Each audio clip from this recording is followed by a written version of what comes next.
নমস্কার বন্ধুরা, welcome to unique sports. আজকের এই ভিডিওতে তোমাদেরকে ফুটবল সংক্রান্ত কিছু আপডেট দেওয়ার জন্য চলে এসেছি।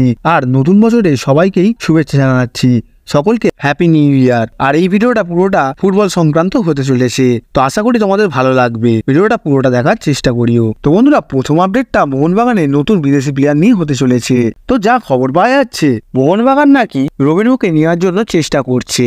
আর এটা তোমাদেরকে আমি আগেই জানিয়ে দিয়েছিলাম। তো রবিনো ভালো মানেরই প্লেয়ার। দেখো বন্ধুরা, এটা তোমাদেরকে জানিয়েছিলাম আর বলেছিলাম পুরোপুরি কনফার্ম নিউজ নয়, একটা সোর্স থেকে বেরিয়ে এসেছিল, তাই তোমাদেরকে জানিয়ে দিয়েছিলাম। বাট এখন যেই নিউজটা বেরিয়ে আসছে সেটা ওই সোর্স থেকেই। আর বিষয়টা হলো, রবিনোকে নেওয়ার জন্য নাকি মোহনবাগান দল বসুন্ধরার টিমকে সাদিকিউকে দেবে, আর বসুন্ধরার টিম থেকে সাদিকিউয়ের পরিবর্তে রবিনোকে নেবে। দেখো বন্ধুরা, তোমাদের বলে রাখি, রবিনো হলো বসুন্ধরার মেন প্লেয়ার। ব্যাপারটা হচ্ছে বসুন্ধরা ছাড়বে কিনা সেটাই একটা বড় বিষয়। আর সত্যিকারের বলতে গেলে বন্ধুরা, আমি যেটা মনে করি, মোহনবাগানকে সাদিকিউয়ের পরিবর্তে রবিনোকে না এনে অন্য কোনো ডিফেন্সিভ মিডফিল্ডারকে আনা উচিত। তিনি বিদেশিই হবেন, এটা তো নিশ্চিত। বাট একটা ভালো মানের বিদেশি ডিফেন্সিভ মিডফিল্ডারকে যদি মোহনবাগান নিয়ে আসে, তাতে তাদের খেলাটা আরো উন্নত হয়ে যাবে। পরবর্তী আপডেট, ইস্টবেঙ্গলের নতুন বিদেশি প্লেয়ারকে নিয়ে। তো বন্ধুরা, যা খবর পাওয়া যাচ্ছিল যে ইস্টবেঙ্গল দলে নতুন বিদেশি প্লেয়ার আসবে সিবেরিও টোরোর পরিবর্তে। তো বন্ধুরা, তোমাদের জানিয়ে রাখি যে ইস্টবেঙ্গল দল অ্যালভারো ভাজকুইজের সাথে কথাবার্তা চালাচ্ছে। এই প্লেয়ারটি কেরালা ব্লাস্টার্স এবং এফসি গোয়াতেও খেলে গেছে। তিনি কেরালাতে দুর্দান্ত পারফরমেন্স করেছিলেন, বাট আগের ইয়ারে এফসি গোয়া টিমের হয়ে অতটাও ভালো পারফরমেন্স করতে পারেননি, প্রায় পারফরমেন্স তার 0 বলতে হয়। তো বন্ধুরা, প্লেয়ারটি যথেষ্ট বড় লেভেলের এবং ভালো প্লেয়ার, কিন্তু ব্যাপারটা হচ্ছে আগের সিজনে তার তো ফর্ম ছিলই না।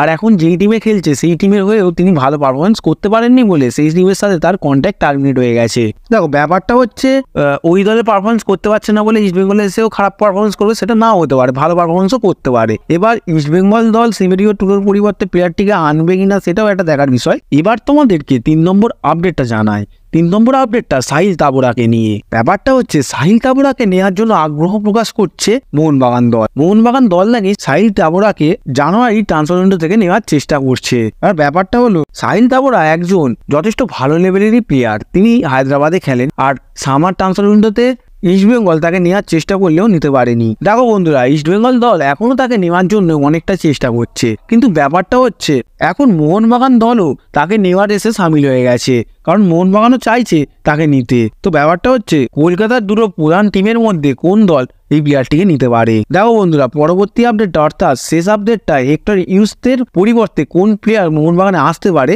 তাকে নিয়ে। দেখো বন্ধুরা, সামার ট্রান্সফার উইন্ডোতে মোহনবাগান দল তাড়াহুড়োই হেক্টর ইউসকে সাইন করে নিয়েছিল।